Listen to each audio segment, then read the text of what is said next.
안녕하세요. 오늘도 사연살롱을 찾아주셔서 감사합니다. 얼마 전 고향으로 돌아온 30대 여성이에요. 말은 제주로, 사람은 서울로 보내라는 말이 있죠. 저 역시 고등학교를 졸업하고 서울로 올라갔어요.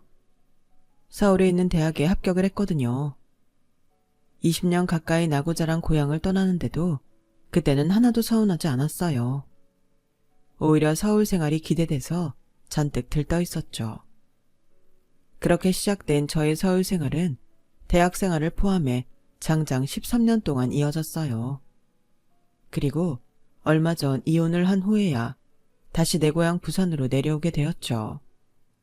어릴 땐 그렇게 지긋지긋하고 하루라도 빨리 벗어나고 싶었던 부산이 막상 힘든 순간이 되고 보니까 그렇게 그리울 수가 없었거든요.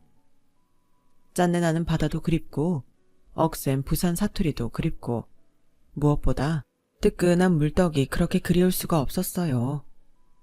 여우도 죽을 땐 머리를 고향 쪽으로 하고 죽는다는데 죽을 만큼 힘들어 보니 저 역시 절로 고향 생각이 간절했던 것 같아요.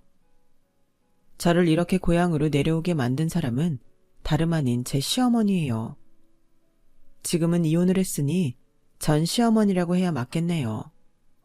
그래도 한때는 사이 좋은 고부 사이로 지내던 분이었는데 이제는 철천지 원수보다 더한 사이가 된 저의 사연 지금부터 들려드릴게요. 저는 20살에 서울에 올라와 몇 달도 안 돼서 사기를 당했어요. 그리고 위기의 순간에 남편과 만나게 되었죠. 입학 당시 기숙사 생활을 했던 저는 한 학기가 끝나갈 무렵 영어 학원에서 만나 친해진 같은 학교 친구와 원룸을 구해 살게 되었어요. 정확히는 친구가 살고 있는 원룸에 보증금 절반을 내고 들어가게 된 거였죠. 세상 물정을 몰랐던 저는 친구가 내민 우리 학교 학생증만 믿고 1,000만 원이나 드는 거금을 덜컥 친구한테 내주었어요. 그 돈은 고향에서 엄마가 아빠 몰래 보내주신 돈이었어요. 니도 알제? 니 기숙사 나온 거 니 아빠 알면 니도 죽고 내도 죽는 기다. 똑똑히 해야 한다. 그러고 니 계약서는 받았나? 부동산 가가 주인이랑 계약서 다시 썼느냐 말이다. 그게 별거 아닌 것 같아도 나중에 문제 생기면 믿을 만한 건 계약서밖에 없는 기다. 내 말 똑똑히 알아들었나? 안다. 고만 좀 해라. 나 한두 살 먹은 애 아니다. 부동산 가가 계약서 다시 썼고 같은 학교 친구라 신원도 확실하다. 이제 됐나? 엄마한테는 이렇게 말했지만 사실 그건 거짓말이었어요. 주변 시세보다 싸게 계약한 집이라서 계약서를 다시 쓰는 건 불가능하다는 친구의 말을 철석같이 믿었거든요. 설마 같은 학교 학생인데 문제가 생기기에 하겠냐는 아니란 생각도 한몫했고요. 태어나서 처음 독립해서 친구와 단 둘이 살게 된 저는 들뜬 마음으로 하루하루를 보냈어요. 친구랑 밤 늦게까지 술도 마시고 주말엔 클럽도 가고 일요일엔 노트북으로 하루 종일 미드도 보면서 이게 진짜 자유구나 하는 생각을 하면서 보냈어요. 하지만 달콤한 시간은 그리 오래가지 않았어요. 친구와 함께 살게 된 지 한 달도 채 되지 않아서 문제가 생겼거든요. 하루는 친구가 여름 옷을 가져온다며 옷가방을 들고 고향집에 갔는데 다음날 아침 집주인이 찾아온 거예요. 학생, 급하다고 해서 어제 남은 보증금 다 빼줬는데 왜 아직 이러고 있어? 세상에, 아직 짐도 안 싼 거야? 다음 주면 새로 사람 들어올 텐데 도배도 해야 되고 장판도 깔아야 되는데 이러고 있으면 어쩌란 거야. 사람 난감하게 정말. 아주머니, 그게 무슨 말씀이세요? 보증금을 빼주다뇨. 저희는 보증금 돌려받은 적 없어요. 이건 또 무슨 소리야. 같이 사는 친구한테 내가 분명히 돈 줬는데 그동안 밀린 월세 빼고 보증금 남은 거 55만 원. 어제 현금으로 줬다고. 이래서 방세 밀리는 애들은 봐주는 게 아닌데 내가 마음이 여려서 더러운 꼴까지 보게 되네. 암튼 난 줄 거 다 줬으니까 오늘 중으로 방 빼. 아주머니가 나가고 잠시 동안 저는 정신을 차릴 수가 없었어요. 너무 황당하고 기가 막혀서 말도 안 나왔어요. 그저 친구한테 전화해서 사실 확인을 해야겠다는 생각뿐이었어요.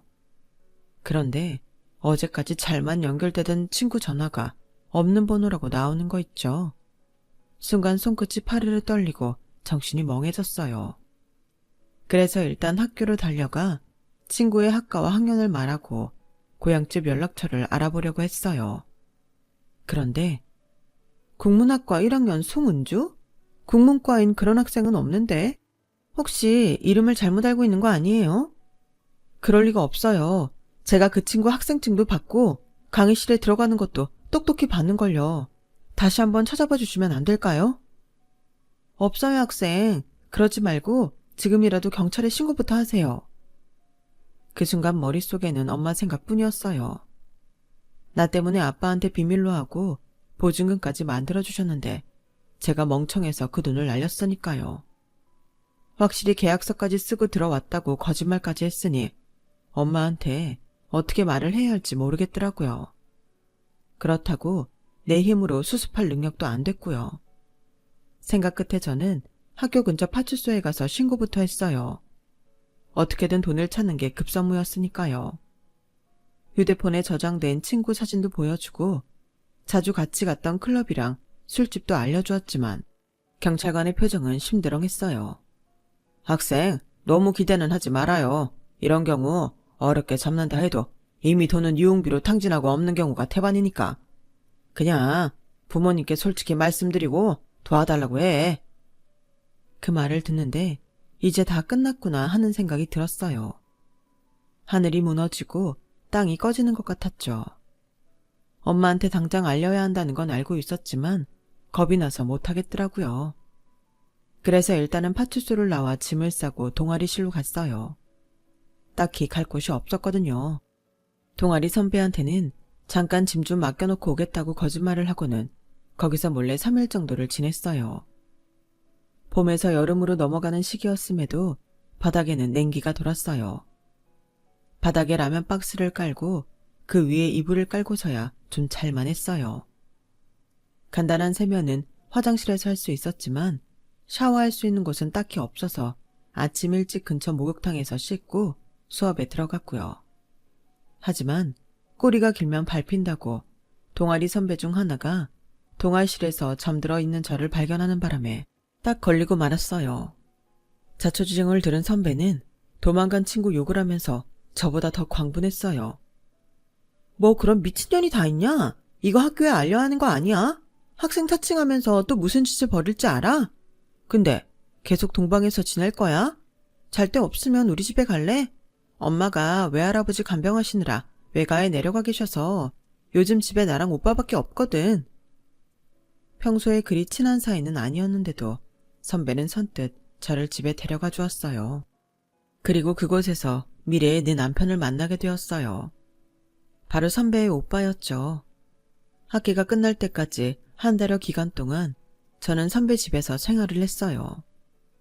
처음엔 많이 어색했는데 선배도 그렇고 선배네 오빠가 워낙 성격이 털털해서 얹혀 사는 저로서는 더할 나위 없이 편했어요. 밤이면 2마리에 10,000원씩 하는 전기통닭을 사다가 맥주도 마시고 주말에는 다 같이 대청소도 하면서 한 가족처럼 지냈어요.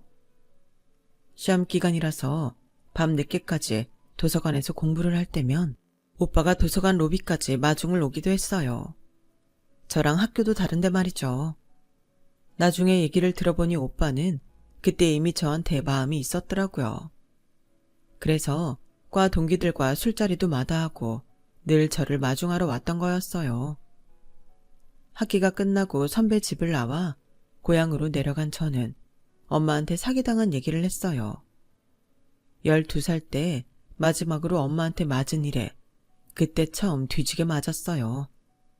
엄마가 화가 났던 건 제가 사기를 당했기 때문만은 아니었어요. 그보다는 남의 집에 한 달이나 얹혀 있었다는 게 더 큰 이유였죠. 새학기가 시작되기 전 엄마는 저와 함께 서울로 올라오셨어요. 이번엔 아빠한테 얘기하고 직접 원룸을 구해주시기로 했거든요. 며칠간 엄마와 함께 발품을 판 덕에 학교에서 가깝고 치안 상태도 좋은 곳에 집을 얻을 수 있었어요. 짐 정리가 끝나자 엄마는 백화점에 들러 고가의 한우 세트를 사서는 저를 앞세워 선배 집으로 갔어요. 그날은 제가 머물 때는 안 계셨던 선배 어머님이 집에 계시더라고요. 저희 엄마는 몇 번이나 죄송하고 감사드린다는 말을 하셨어요. 처음엔 자초지종을 몰랐던 선배 어머님은 저희 엄마를 통해 상황 전달을 받으시곤 떨떠름한 표정이 되셨지만 저희 엄마가 내민 한우 세트를 보시고는 이내 얼굴이 밝아지셨어요. 자식 키우다 보면 이런 일 저런 일 있는 거 아니겠습니까? 부산에서 올라와 비싼 인생 경험 했다 치세요. 어차피 엎질러진 물 이제 와서 어쩌겠어요. 사기친 년이 나쁜 거지 당한 사람이 나쁜 건 아니잖아요.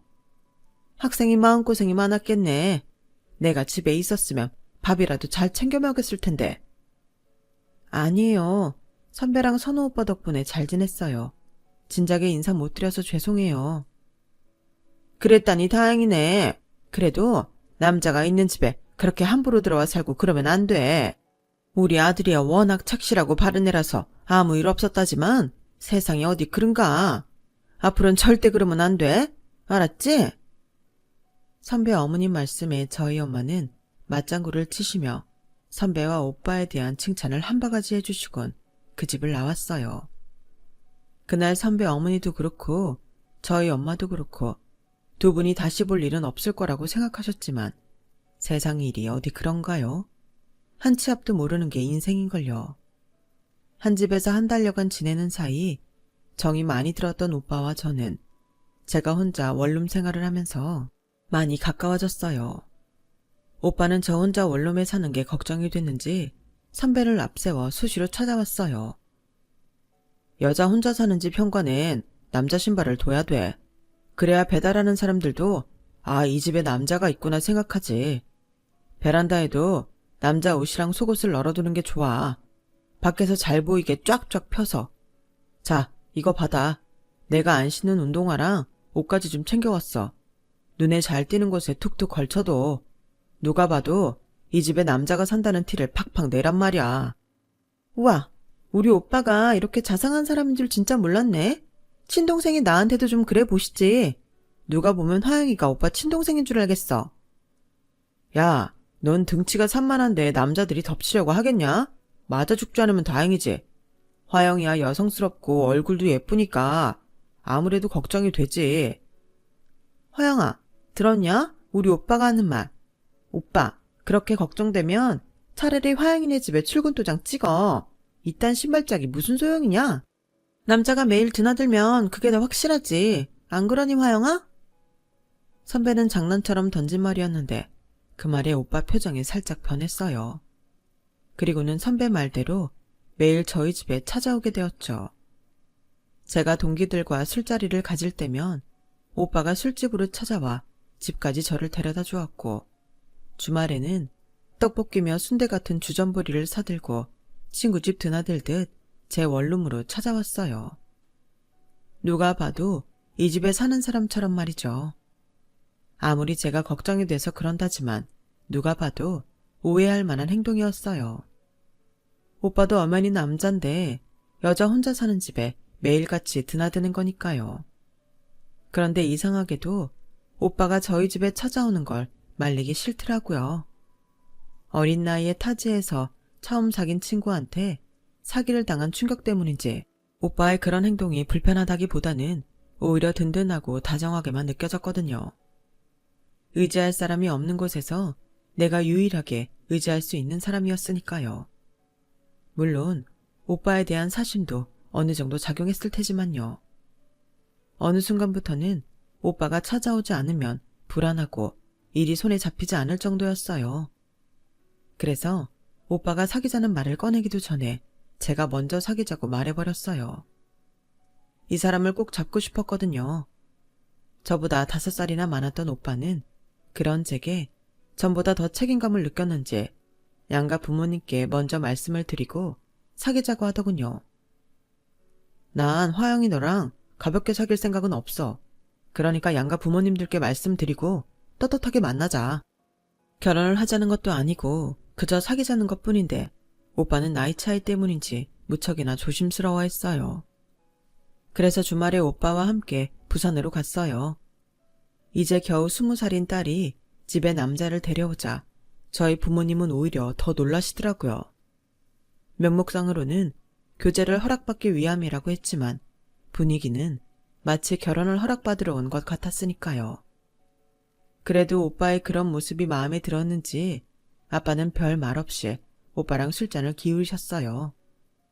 엄마는 씨암탉이라도 잡을 기세로 이것저것 음식을 내오셨고요.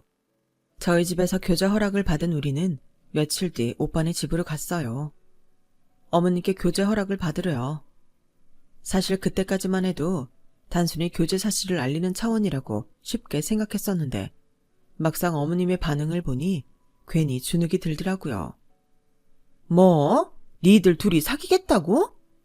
원참, 솔직히 말해라. 처음부터 이러려고 쟤를 집에 들였던 거지? 나 없는 사이에 집에까지 데려와 살아놓곤 지금에 와서 쇼하는 거 아니냐고. 엄마, 그런 거 아니에요. 그때까지만 해도 우리 서로 모르는 사이였어요.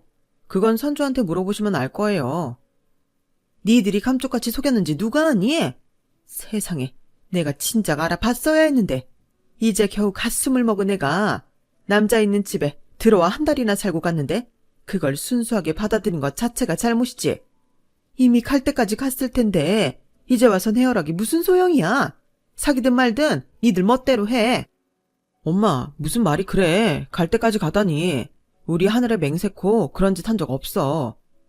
그 말을 어떻게 믿어? 얌전한 고양이가 부뚜막에 먼저 올라간다고? 쟤처럼 얌전하게 생긴 애들이 꼭 사고치고 사생활이 난잡하더라. 혹시 아니? 넌 의도하지 않았는지 몰라도 쟤는 일찍부터 이러려고 우리 집에 들어왔던 건지. 뭐 니들이 결혼을 하겠다는 것도 아니고 교제만 하겠다는 거니까 내가 말리지는 않겠다만 나중에라도 발목 잡히지 않게 서로 간에 조심들 해. 결국 어머님의 허락을 받기는 했지만 기분은 정말 더러웠어요. 당시 어머님 앞에서는 너무 떨리고 주눅이 들어서 거기까지 생각을 못했는데 집에 돌아와 생각해보니 마치 제가 엄청 천박하고 해픈 여자 취급을 받은 것 같더라고요. 이런 오해까지 받으면서 내가 연애를 해야 하나 싶기도 했어요. 하지만 그때는 너무도 어려서 그랬는지 오빠만 옆에 있다면 그 외에 다른 건 다 이해하고 넘길 수 있을 것 같더라고요. 다행히 오빠는 저랑 사귀는 동안 누구보다 제게 충실한 남자친구가 되어주었어요. 사귀기 시작한 이듬해 졸업과 동시에 취업을 한 오빠는 바쁜 직장 생활 중에도 여전히 예전처럼 저를 챙겨주었어요. 시험기간 때 도서관에서 공부를 하고 있으면 피곤할 텐데도 꼬박꼬박 데리러 와주었고 수시로 저희 집에 드나들며 제 주위를 살펴주었어요. 오빠의 이런 헌신적인 배려 때문에 어머님은 더욱 저를 못마땅해 하셨지만요. 20살에 시작된 제 연애는 27이 되어서 결혼으로 종지부를 찍었어요. 7년간 연애를 하면서도 오빠는 처음 만났던 그때처럼 여전히 저를 아끼고 살뜰히 돌봐주었어요. 그런 한결같은 모습에 저 역시 오빠 외에 다른 남자와 결혼한다는 건 생각조차 하지 않았죠. 결혼을 약속한 이후 가장 걱정이 되는 건 시어머니였어요. 평소 저를 탐탁치 않게 생각하는 분이라서 분명 이번에도 딴지를 걸 것만 같았거든요. 그런데 이런 제 예상과는 달리 결혼 이야기엔 오히려 흔쾌히 허락을 하시지 뭐예요. 오빠도 저도 내심 불안해했던 터라 어머님의 행동에 오히려 저희가 얼떨떨하게 되었죠. 오빠, 어머님 정말 괜찮으신 걸까? 평소 같으면 오래전 얘기까지 꺼내시면서 반대를 하셨을 텐데 왜 이렇게 쉽게 승낙을 해주시는 거지? 오히려 난 이게 더 불안해. 뭘 그렇게 걱정이야. 그냥 좋은 쪽으로 생각하자. 엄마도 화영이 네가 며느리감으로 마음에 드셨던 걸 거야. 그동안 널 봐온 세월이 있는데 널 모르시겠니? 그러니까 걱정하지 마. 오빠 말대로라면 좋았겠지만 그래도 의구심이 드는 건 어쩔 수 없었어요. 결혼 얘기가 오가고 드디어 상견례 날이 되었어요. 상견례는 저희 부모님이 서울로 올라오시겠다고 해서 서울에 있는 한정식집에 자리를 잡았어요. 먼 곳에서 오시느라 고생이 많으셨다. 아니다. 이참에 서울 구경도 하는 거 아니겠냐 등등 인사치레에 가까운 말들이 오갔고 드디어 본론으로 들어갔어요. 먼저 식을 어디서 올릴지가 화두가 되었죠. 부산에서 사업을 하시는 저희 아빠는 결혼식을 부산에서 올리기를 바라셨어요. 아무래도 우리 측 하객이 월등히 많다 보니까 상대적으로 수가 적은 시댁 측이 부산으로 내려와 주길 바라신 거죠. 하지만 그 말을 듣자마자 시어머니가 눈을 부릅뜨며 반대를 하셨어요. 아니, 이게 무슨 경우입니까? 아들이고 며느리고 다들 서울에 있는 애들인데 부산에서 식을 치르자니요. 하객이 사돈댁 지인들만 있답니까? 우리 쪽 하객들은요? 그뿐인가요? 쟤들 회사 사람들은 어쩔 겁니까? 직장 동료 결혼식을 부산에서 한다고 하면 누가 오겠습니까? 말이 되는 소리를 해야죠. 도대체 이게 누굴 위한 결혼입니까? 사도 말씀이 100번 옳습니다. 그래도 이쪽 하객이 너무 많다 보니까네. 이럴 거 부산에서 하는 게 낫지 않을까 고마 그리 생각했습니다.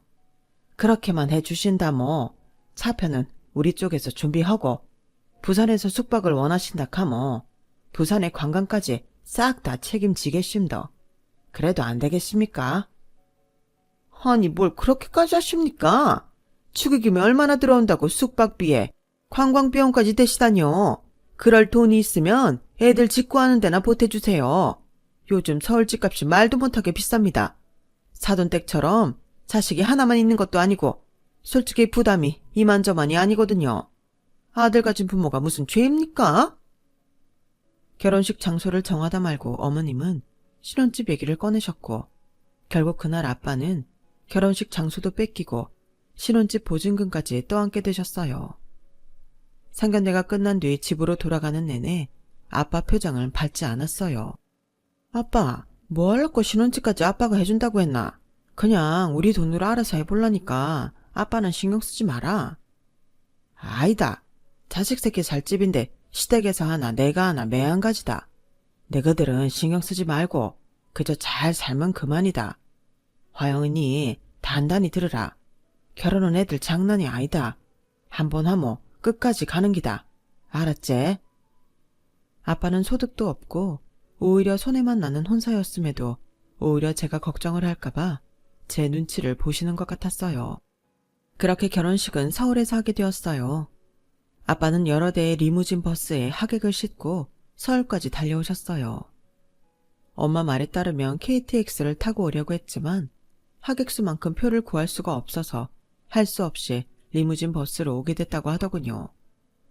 끊임없이 버스에서 내리는 하객들을 본 시어머니는 꽤나 놀라는 눈치였어요.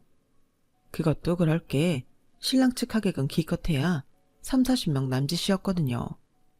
그중 절반 이상은 남편의 친구들이었으니 어머님 손님은 10대 명 정도였겠네요. 그렇다 보니 신랑 측 하객석은 휑하니 비어있더라고요. 그걸 본 아빠가 저희 쪽 하객들로 신랑 측 하객석의 빈자리를 채워주셨어요. 엄마야, 없어도 이래 하객이 없노. 설사 하자고 노래를 불러서 하길래 객석은 채울 줄 알았더니 이게 뭐고? 애들 장난하는 것도 아니고. 엄마, 그 얘기 이제 그만해. 이미 엎질러진 물이야. 안다. 내도 아는데 속에서 불이 나서 안 그러나? 엄마는 이게 다 시어머니 욕심 때문이라며 혀를 차셨어요. 말은 안 했지만 솔직히 저도 엄마랑 같은 심정이었어요. 왜냐고요? 그건 바로 결혼식 전에 시어머니가 했던 말 때문이었죠. 예식장 비용은 양측 하객수에 따라 나눠서 냈으면 합니다. 식비가 만만치 않아서 한쪽이 부담하기는 힘들 것 같거든요. 대개 이런 경우 지방에서 하객을 모시고 오는 쪽은 예식장 비용을 안 내잖아요. 그런데 시어머니는 식사 비용까지 모두 더치페이로 하자고 하셨거든요.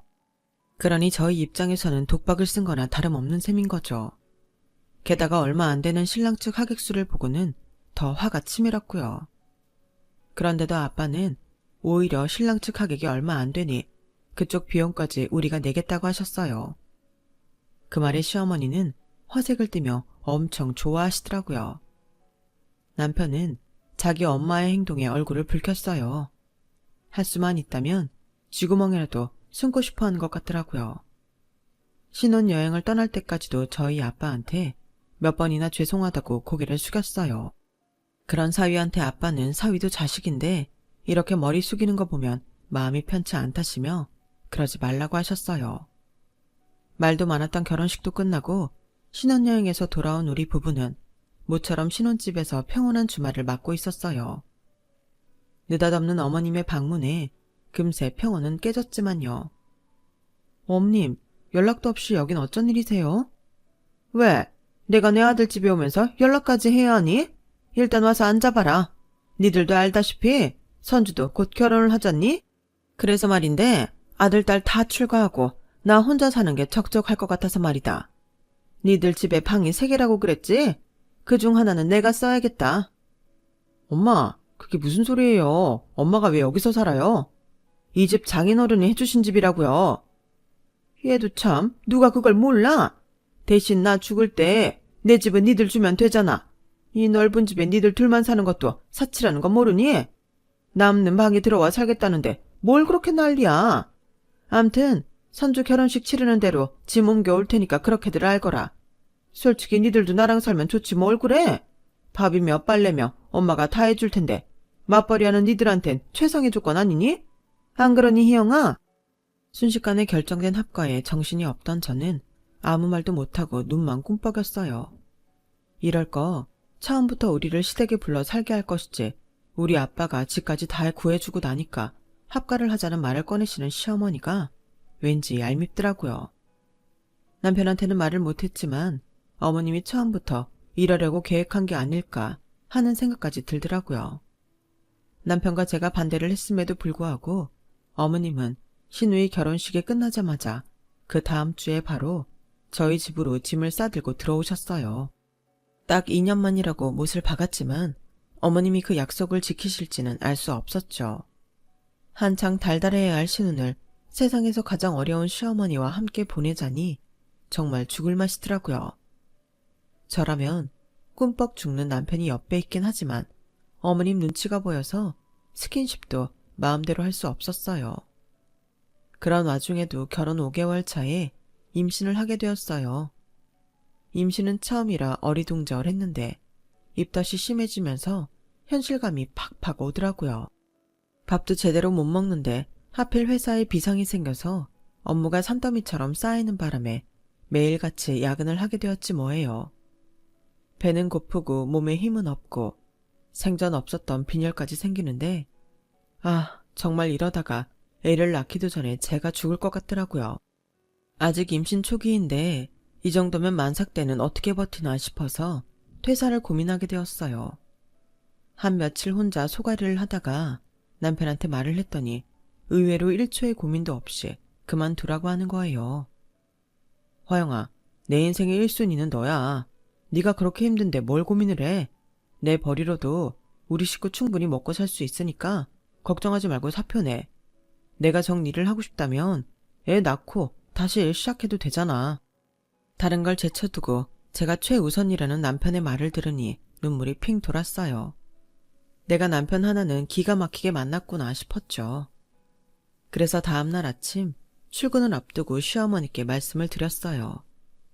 남편은 저보다 회사가 멀어서 먼저 출근을 한 뒤라 어머님과 독대를 하게 되었죠.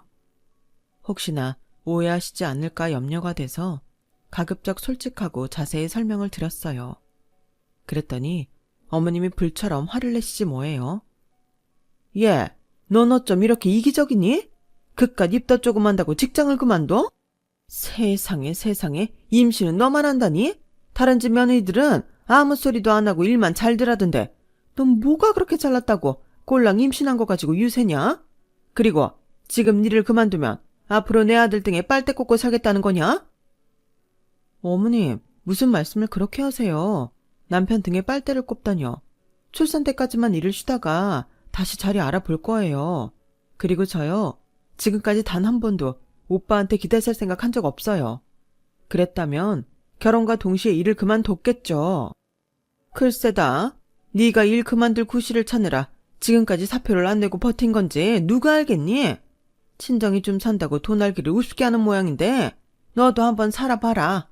젊어서야 돈도 잘 벌리지. 나이 들면 밖에 나가서 돈 10,000원 버는 것도 힘들어. 한 살이라도 젊을 때 열심히 돈 모을 생각을 해야지. 임신 좀 했다고 일부러 쉴 생각을 하다니 너도 참 한심하다. 니네 친정에서는 널 그렇게 오냐오냐 키웠는지 모르겠지만 네가 내 아이랑 사는 이상 난 너 그렇게 사는 꼴 못 본다. 애 낳으면 애는 내가 키워줄 테니 그때까지 나 죽었소 하고 꾹 참고 버텨. 너 또 산우한테 내가 일 못 그만두겠다는 소리만 해봐. 그때 나도 가만히 안 있는다. 어머님은 제 입막음까지 하시고는 제 등을 떠밀어 회사로 보냈어요. 지금이라면 어머님 뜨시고 나발이고 가네 내 살 길부터 찾았겠지만 그때만 해도 신혼 때라서 어머님 눈치를 많이 보고 살았거든요. 어머님이 반대하는 퇴사를 강행할 용기가 없었어요. 그래서 남편한테 입덧이 전보다 나아져서 일을 계속할 수 있을 것 같다고 거짓말을 했어요. 그렇게 3개월을 버틴 어느 날 엄마가 친척 결혼식에 참석하느라 서울에 오셨더라고요. 집에 시어머니가 계셔서 밖에서 따로 엄마를 만났는데 저를 본 엄마가 비명을 지르시는 거예요. 세상에, 네 꼴이 와 이러노? 네 밥은 먹고 사나? 임신했다는 아가 우짤랐고 뼈만 남았냐고. 와, 입덧이 심해서 통 못 먹겠드나. 말 좀 해봐라 가시나야. 엄마, 나 정말 힘들어 죽겠어. 밥도 밥이지만 온몸에 기운이 쭉 빠지고 빈혈이 너무 심해서 자리에 앉아있는 것도 힘들 정도야. 그런데도 시어머니는 내가 엄살 떠는 거라면서 계속 일을 하라잖아. 엄마 얼굴을 보자 그동안 쌓여있던 서러움이 한 번에 터져버렸어요. 울먹이면서 그간 있었던 일을 모두 털어놓으니 엄마가 자리를 박차고 일어나셨어요. 가자. 내 네 시어머니랑 단판을 지으려니까 인나라. 임신한 나를 보살펴주지는 못할 망정 어디서 그딴 소리를 씨부리 썼노? 뭐하나? 퍼뜩 앞장 안 서고. 결국 엄마는 저희 집으로 쳐들어가 시어머니와 한바탕 하셨어요. 두 어머님의 싸움에 어리둥절한 남편은 누구 편도 들지 못하고 중간에서 진땀만 흘려댔죠. 결국 그날 저희 엄마의 승리로 저는 퇴직을 할 수 있었어요. 하지만 그때까지만 해도 과중한 업무보다 더 심한 시월드가 열릴 거라는 사실은 꿈에도 모르고 있었죠. 회사를 그만두자 시어머니는 남편이 없는 틈을 타 시집살이를 시키기 시작했어요. 힘들어서 침대에 누워있을 나치면 어느새 방에 들어와 저를 흔들어 깨우기 시작하셨죠. 몸을 움직여야 애도 쉽게 낳는 거다. 네 친정엄마는 그런 것도 안 가르쳐주디? 하긴 그날 고래고래 소리를 치는 거 보니 그런 상식도 없는 것 같긴 하더라. 이래서 며느리는 엄마 자리 보고 고르는 거라는가 보다. 니네 엄마 성질머리를 진작 알았다면 나 이 결혼 허락 안 했다. 뭐하니? 해가 충천에 떴는데 안 일어나고. 빨래고 설거지가 한가득인데 그걸 누구 보고 하라고 그러고 있어. 이제 회사 일도 안 하는데 집안일이라도 해야 할 거 아니야. 어머님, 저 정말 힘들어서 꼼짝도 못하겠어요. 제가 1시간만 자고 일어나서 하면 안 될까요? 1시간? 그러고 침대에서 뭉갤 시간이면 벌떡 일어나서 일 해치우고 자겠다. 안 일어나고 뭐해? 신데렐라 계모보다 더한 시어머니 탓에 저는 회사에 나갈 때보다 더 강도 높은 노동을 하게 되었고 그 결과 최악의 상황에 맞닥뜨리게 되었어요. 전날 시어머니의 닭달에 배추 20포기를 씻어서 절였는데 아침에 눈을 떠보니 전신에 마비가 와서 꼼짝도 못하겠더라고요. 그런데도 시어머니는 남편이 출근을 하자마자 저희 방으로 들어오셔서는 김치 안 담그냐고 소리를 치시며 저를 깨우시더라고요. 어머님, 저 몸이 이상해요. 손가락 하나 까딱 못하겠어요. 근데 그보다는 배가 자꾸 뒤틀리고 엉덩이가 뜨거워요. 얘는 또 뭐라는 거야? 하다 이젠 일하기 싫어서 별핑계를 다 대는구나. 당장 안 일어나. 어머님은 제가 덮고 있던 이불을 확 젖히시며 제 팔을 끌어당기셨어요. 그런데 그 순간 어머님의 얼굴이 하얗게 질리더라고요. 너? 어머님의 시선을 따라 제가 누워있던 자리를 봤더니 글쎄 새빨간 피가 하얀 시트를 축축하게 적시고 있지 뭐예요. 그걸 본 순간 저는 기겁을 하고는 그만 기절을 해버렸어요. 눈을 떠보니 병실이더라고요. 남편은 제 손을 잡고 울먹이고 있었어요. 시어머니는 그런 아들 눈치를 보며 병실을 빠져나가셨고요. 오빠, 어떻게 된 거야? 나 아까 피를 많이 흘렸던 것 같은데 혹시 잘못된 건 아니겠지? 제 말에 남편은 눈물이 그렁한 눈으로 저를 보다가 저를 덥석 끌어안았어요. 화영아, 난 너만 무사하면 돼. 그러니까 다른 건 생각하지 말자. 그게 무슨 소리야? 설마 우리 아기 잘못된 거야? 그런 거야? 남편은 말없이 고개를 끄덕이며 아이는 다시 가지면 된다는 말을 했어요. 순간 가슴속 깊은 곳에서부터 뜨거운 무언가가 끓어오르는 것 같았어요. 세상 빛도 보지 못하고 떠나보낸 아이에 대한 그리움보다는 상황을 이렇게 만든 시어머니에 대한 미움과 분노 때문이었죠. 악을 쓰며 발광을 하는 저를 남편은 꼭 끌어안은 채 미안하다는 말을 이어갔어요. 다음 날까지도 시어머니는 병실에 찾아오지 않았어요. 내 얼굴을 볼 염치가 없어서 그런가 보다 생각했죠. 친정엄마가 서울로 올라오셔서 제 곁을 지켜주셨고 남편은 하루 월차를 내고 제 곁을 지키다가 이튿날부터는 출퇴근 시간에 병원으로 찾아왔어요. 입원 후 3일이 지난 날 저는 퇴원을 하게 되었어요. 엄마랑 남편과 함께 집으로 돌아갔는데 시어머니가 평소와 달리 환한 얼굴로 저를 맞아주시더라고요. 그 모습이 정말 가증스러워서 저는 눈길도 안 주고 고개를 돌려버렸어요. 그런데 집 안에 들어가 보니 저희 친정아빠가 거실 소파에 앉아 계시지 뭐예요. 저 어릴 때부터 출장 가실 때마다 들고 다니시던 007 가방까지 들고 말이죠. 시어머니는 나쁜 짓 하다 들킨 사람처럼 허둥대시며 저희 아빠한테 하던 얘기는 나중에 마저 하자고 그러시더라고요. 그랬더니 아빠가 그럴 필요 없다면서 다들 이리 와서 앉아보라고 하셨죠. 아들도 다 있는 데서 얘기를 끝내야 맞지 않겠습니까? 사돈 말씀을 정리해보자면 제 딸아이가 행실이 별나서 이 사단이 났다 이거 아닙니까? 맞지? 손주 잃은 위자료로 1억 달라고 하셨는데 내 입장에선 말이 안 된다고 생각합니다. 아들 잃은 건 내 딸이랑 내 사위 아닙니까? 근데 와 사돈이 내한테서 1억을 받아 묻겠다고 하는지 도저히 이해가 안 됩니다. 손주 잃은 건 나도 마찬가지인데 와 사돈만 위자료를 받아야 하나? 이것은 잘못된 기다. 고마 이리 생각합니다. 화영아, 니는 아빠가 어쨌으면 좋겠나? 말해봐라. 아빠, 나는 위자료를 받는다면 내가 받아야 한다고 생각해. 우리 아기를 하늘나라로 보내고 날 이렇게 만든 건 시어머니니까. 시어머니가 위자료를 내는 게 맞다고 봐. 안 그래요, 어머님? 제가 누누이 몸이 안 좋다고 말씀드렸는데도 오빠가 출근하면 득달같이 방으로 달려와서 기진맥진한 날 끌고 가 일 시켰잖아요. 밖에서 돈 못 벌어오면 집안일로라도 돈값 하라고 어머님이 그러셨잖아요. 아니, 내가 또 언제 그랬다고 그러니? 넌 가만 보면 좀 과장하는 면이 있더라. 산모가 몸을 좀 움직여야 순산한다고 했지. 언제 날 부려먹겠다고 했냐고. 아들, 엄마는 그런 소리 한 적 없어. 네 처가 애 잃고 정신이 이상해져서 그러는 거니까 엄마를 믿어야 돼. 거짓말 좀 그만하세요. 저 일 시키는 거 오빠한테 비밀로 하라고 그러셨잖아요. 아들 등에 빨대 꼽아놓고 사는 주제에 집안일로도 힘들게 할 거냐면서 제 입 막으셨잖아요. 저요, 어머님 때문에 하루도 마음 편히 산 적 없어요. 몸도 마음도 지친 저를 어머님이 어떻게 대했는지 기억 안 나세요? 청소며 빨래는 물론 아가씨네 줄 김치까지 담게 했으면서 모든 게 다 제 탓이라고요? 내가 우리 아기를 죽였다고요? 언제까지 거짓말을 하실 거예요? 언제까지 날 힘들게 할 거냐고요? 제가 온몸에 힘을 주고 발악을 하다가 결국 정신을 잃고 말았어요. 정신이 들어보니 엄마가 제 곁을 지키고 있더라고요. 제가 정신을 잃은 뒤 아빠가 모든 상황을 정리하셨다고 했어요. 아빠는 서류 가방에 담아온 이혼 서류를 꺼내놓고 제 남편한테 아내를 선택하든 엄마를 선택하든 하라고 하셨다더군요. 결국 남편은 저를 선택했고 어머님은 저희 집에서 나가게 되었어요.